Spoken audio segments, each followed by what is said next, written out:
Manning Center. Ole Miss just finished up practice about a week and a half in, and rare chance to visit with Pete Golding. Forever it was no interviews other than the head coach, other than like one day a year, and we get a little reprieve on that. Yeah, I mean, normally for us it's fall camp and bowl game, so we know the season's here when we're talking to you guys. So, all right, a week and a half in, what have you seen so far? Yeah, I think it's a good combination of guys that have experience from being in the system, understanding the expectation, playing in big games, and then obviously a sprinkle of new guys, whether it being transfers or newcomers. I think the difference is like year one when you think about it, you're coming in installing a defense and trying to install a culture on one side of the ball, and they never heard you, don't know you, right, have never been through it. So it's been really nice. Obviously, when 60% of these guys every year are going to be new, it's nice that those other 40%, nothing's new to them. Like they understand the culture, the expectation, the terminology. And so I think the difference for me this year has been like in the spring and the summer, these old guys taking the new guys, whether they're a transfer or high school guy, under their wing. And we're not the only guys coaching. And then I think holding other young people accountable, I think peer pressure is the best version of pressure. And so we've got some guys that know how to do it the right way that are holding those guys accountable. So I think it's a really unique combination between year one and year two. From a grit standpoint, I think they're a really gritty group. I think they love football. I think they have a high football IQ. I think a lot of the guys, all you got to do is tell them one time. And then, if they make the mistake, they'll correct it. And so not the exact same talent at some certain spots, but I think collectively we have more depth than we've ever had at multiple different positions. So I think some guys that have played sparingly in the past are going to step up this year in the big roles. And I think we got several newcomers that will be big names.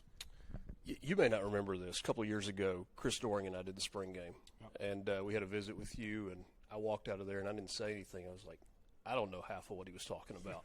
And then we saw you on the field the next day before the game, and you were loose, and you walked away, and Doring goes, hey, just like full disclosure, yesterday in that meeting, I didn't know like half of what Pete was talking about. And I was thinking, okay, I feel a little bit better now. This is a guy that's played in the NFL.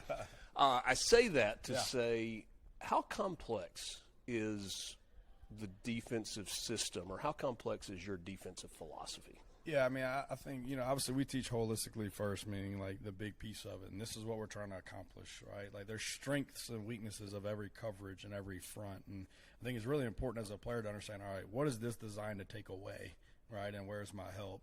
And then, but there's going to be a weakness of it, and obviously if the offense knows we're in this, what are they going to try to attack? And I'm not going to come and curse you out if we're in a 4-3 deep concept and they throw the hitch, because we're giving them 5 yards. That's the concept of that coverage, so we don't get beat over the top. And so I think initially it's hard because we have a lot of different concepts, right? And we try to teach it to where they understand, all right, what's the strength, what's the weakness. And then in football now, right, in my opinion, you can't just be vanilla, hey, I'm in cover 2, I'm in cover 1, I'm in cover 3, because they have a 2 high side on 1 high side, and they're already going to predetermine where they're going with the ball. So we do a lot of different combo coverages to where, hey, it's this concept to the field, and it's this concept to the boundary. You've already learned both concepts way back when. We just now put them we put them together. And so, like, the spring it takes, hey, let's just teach the concept, right, of one. And then now here come the summer, now we're going to put them together. And now we're going to play this concept to the field and this concept to the boundary. So I think, holistically the way we do it is a little more at first, but at the end it allows us to be much more versatile, right, because we can put different pieces together within the same call to take away certain guys or certain patterns or certain runs by how we call it. There was a time where I would hear coaches, usually off the record, that would talk about high school football players coming out of Mississippi that, they weren't sophisticated, and if they were being really blunt, they'd say, hey, they're not smart enough to play in the SEC or to run this type of defense. And I always thought that, one, that was probably unfair to the player, but two, that also said something about the way it was being taught or the way that a specific coach was trying to teach defense. Do you see that now? Has it changed, like the mentality and the understanding of players specifically coming out of Mississippi? Yeah, I mean, I think coaches look at players two different ways. I think some coaches look at what players can do, right? And then I think some coaches look at what players can't do. And I think it's just a different philosophy, right? Like from an NFL standpoint, they're trying to find reasons not to draft you, right? So he can't rush the passer, or he can't stop the run, right? Or he can't change directions. To where for me, from a young player coming out of any state, but Mississippi as well, is like, all right, what can he do as an 18-year-old freshman? Right? He can rush the passer. Well, let's not put him in situations where we know they're going to run the ball, and that's not what he does well. That's not the kid's fault. That's my fault. Right? So for young players that have a skill set, they're good at something or we wouldn't have recruited them. like to initially, instead of teaching them the whole package, right, and getting down on him because saying, hey, he can't do this. Well, let's identify what he does really well, and that's his role. That might be for an edge rusher as a true freshman. That might just be third down, right? For sometimes from a freshman DB, that might just be the dime spot on third down, right? For some freshman D linemen, right, they're 310 pounds, that might be short yardage and goal line to where we know they're running the ball, right? But he's one of our heaviest handing guys that can stop the run. So I think initially is, right, guys like lose value in guys because they're saying, hey, he can't do something. But then there is something that he can do to create value for himself, one, and obviously create value for us as a team. So I think that being number one. I think when you're D2 and 1AA like I've been, you had to look at what guys can do, right? And I had some corners that could play man-to-man. So when they're in the game, we're going to call man. I had some corners that couldn't play man-to-man, right? So when they're game, don't call man, call zone. And so I think when you look at it that way, you create more packages, right, based on what people can do, which in turn allows guys to have a role to be able to play more. And I think that's really important in today's age because of in December and April, what do they have the opportunity to do? To leave. Yeah. So if they don't feel like they have a role and they don't feel like there's development and they don't feel like there's value, then they're going to leave. So I think that's one way. And then obviously I think, from a coaching aspect, it's not what I know, it's what they know. And so it goes back to your point on some things, do we put a lot on them? Absolutely. We're putting a lot on the guys that can handle it. Right, it's not like when those twos go in or those threes go in on a game week, the menu is the same. Right, does that make sense? So some of these seniors got a buffet. Right, some of these freshmen, man, it's pizza night. Right, yeah. I mean, all we're cooking is pizza. Right, you got these two concepts. So I think it goes both ways. But I much rather the raw player coming out of high school that people would call the developmental player because they don't have bad habits. Right, because they actually haven't been taught. So some of those guys that have been taught really well for a long time. Right, they come in here and it's that routine, right? Because they only done it one way, right? And it's been successful, and that's why they've been here. And I'm trying to tell you, no, don't do it that way, do it this way, right? And it's hard to retrain those habits we've created. So I like the clay to be able to mold it from the ground up. I think you just got to be patient with it, and you got to identify, hey, what role can we ask him to do early based on what he can do, not what we want him to do.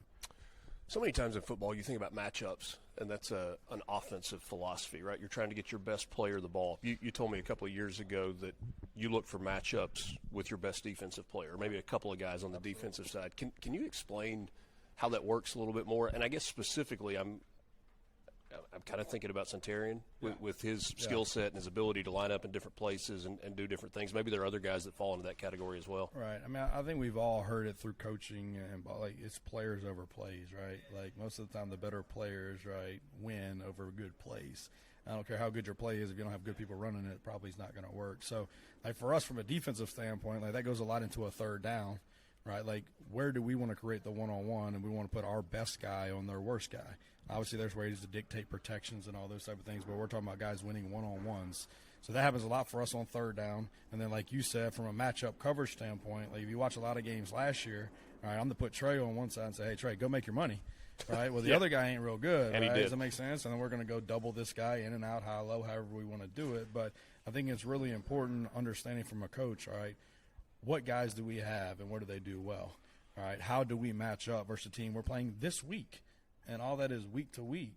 And I think that's the one thing I always mess with, Doug Jumper, a buddy of mine, he's like, I don't want to see any more 8 drops because obviously the guy that I was replacing, whatever, I was like, well, look, if the ball's out in less than 2 seconds, right, and they're getting the ball on the perimeter right now, we could rush 10 guys and it's not going to matter because the ball's out.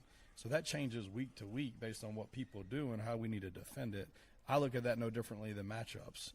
And obviously I think, the NFL concept is they're not as concerned about matchups up front because everybody's really good. Right, to where there's not a Walter Nolan in every class, right? Does that make sense? There's not always a Princely in every class. So when you have those type of guys, then as a coach, I feel like it's your responsibility to put them in the right position to win the one-on-one. And so I'm not going to put my best guy on their best guy and say, hey, who's better? Right? I'm going to put my best guy on their worst guy. So I think it's really important in pass rush. I think it's really important in coverage. And then to me, like it showed up early, in my career. Like when we play any version of a 2-man back to the ball coverage, obviously you got to have an answer for the quarterback. So I'm like, all right, hey, you're the spy. Well, he couldn't tackle him, right? So it looked great on the board, right? It looked great on paper, right? We got a number for him. It's his job, but he can't do it. It goes back to a coach. I'm asking him to do something that he can't do. So I think it goes back into your matchup concept. Like we got to make sure the guy that we're asking to do the job, he can actually execute the job. In terms of career goals for you, how badly do you want to be a head coach one day? You know what? Like that's never been my goal. To be honest with you. I think young in my career, it wasn't like, hey, I want to be a head coach. I want to run my own program. Young in my career, I haven't been a Division II guy, but growing up in the South, obviously SEC was king. And so my goal was I just wanted to make it to the SEC. That was my goal. And I was always very adamant about being where my feet are. I never worked another camp. I never wrote anybody else a letter. I didn't cold call guys. I truly felt like, hey, you do the best job where you're at, and they're going to find you. And I truly believe that. But, now I think the game has really changed, especially from a financial standpoint, right? The only appealing thing to me before was those guys made so much more money than everybody else. Yeah. To where now they pay us enough to where I got into football because I love being around guys. I got into football because I love designing defenses to stop certain things. And I think, certain head coaches and certain jobs, you're not able to do that anymore. You're a CEO and you're making business decisions and you're hiring people and you're meeting with boosters, which are all good things. But I like being around the guys and running meetings and running individuals and designing defenses. So I don't want to be a head coach. I'm not saying I would turn one down. I'm not saying that. I'm not going That's to not look. driving I you, don't want though. it. That's not driving me. I love what I do. We came to Oxford to be in Oxford, and this was a family decision. But I would love to coach defense here for the rest of my life. If that opportunity presented itself, I'd have to reevaluate when it came. One of the things you said in there that strikes me as interesting is the financial piece of it. There was a time where guys needed to get to that spot so that they could get paid to be a head coach. And sometimes that meant taking bad jobs. Yep. But you and your colleagues are compensated in a way where you can be way more selective. And we've seen that, like, in the SEC. I mean, you think about Kirby. I mean, he had a lot of opportunities to go other places, but he waited until the right one came along. Absolutely. I think the big thing, obviously, for me, I took my first job in this business for $27,000, right? So, obviously, I didn't get into it for money, for starters. I think that changes, for me, at least it changed once I got married and started having a family. Yeah. Right? Then now, obviously, the hours that it takes to be successful at this job and a lot of jobs, right, you're not at home a lot. You're missing a lot. So then at that point, to me, as a human being, you better be able to validate it, right, by the lifestyle and the experiences that they get to do and see things and be around things that other kids can't based on what I do. And so once it got to where 1AA and all that, and I love coaching and all that, like, they were serious to me. It's like, all right, look, if we don't break into the SEC to get to where financially stable from a family and experiences and all those other things, is there something else out there for me? And I think that's why I have so much respect for lower level coaches, because the hours aren't any different. Right? They're grinding. But the first of the month is. Yeah. Right? And so, like, I've got mad respect for those guys because I've been through that and I understand that. But that would be really hard for me once you start having a family and kids and all those things. From a financial standpoint, still worry about how I'm going to pay the bills at the end of the month and then still miss things, right, that other guys don't have to miss. And so that was something for me, obviously, that was really important to get to this level. Last thing for you, only about a minute and a half left. People would point to your career path and go, man, I bet Nick Saban had a huge influence. And I'm sure he did. Absolutely. I'm curious, though, what influence Ron Roberts had. Because this is a guy that's been around the game and, like, low-key, super good defensive mind. Yeah, I would say a major impact, right? And obviously I was actually around Coach Roberts longer than Coach Saban, and in a lot of different roles. Obviously, he was my defensive coordinator my senior year of college. I GA'd for him. Right, and then I was his defensive coordinator, so there was a lot of different roles, and seeing that for him. So, but he was the first one. Obviously, Coach Cannon was my junior year, did an unbelievable job, and then he came in. We were just so much more multiple, and that was the first time to where, I saw a philosophy to where, hey, we're not going to react on defense, we're going to attack, right? And I think that's what kind of set me who I was of like, all right, we're going to stem the skies. It's more militia. Right, than Civil War, right? We're jumping out behind trees, right? We're throwing bombs, right? It's not, hey, here's the guy, right? Shoot him, next guy up, right? And so that really helped me because, like, naturally I want to do a lot, right? Naturally I want to move pieces and change things and not be historically, right, what everybody has done. And then I struggle when I've been in other systems that, hey, no, we're not going to do that. Our guys are better than them, right? And we're going to be very vanilla. And there's a time and place for that. So I was very fortunate to be around both philosophies. Right, to where sometimes at that level you don't have better players, so we got to get a guy free, right? And sometimes we got to cut gaps, right? Because we got to get a vice on the ball because our one guy ain't gonna make the tackle. And so I always felt like you could still do that with elite players, and I think that's kind of the combination. And then I learned so much, obviously, from off the field and a leadership standpoint from Coach Saban and recruiting and all those things. That was at a completely different level than Division II and 1AA when I was with Coach Rob. So both of them had a major impact, but Coach Robert's always been a big influence in my life for sure. Thanks for the time.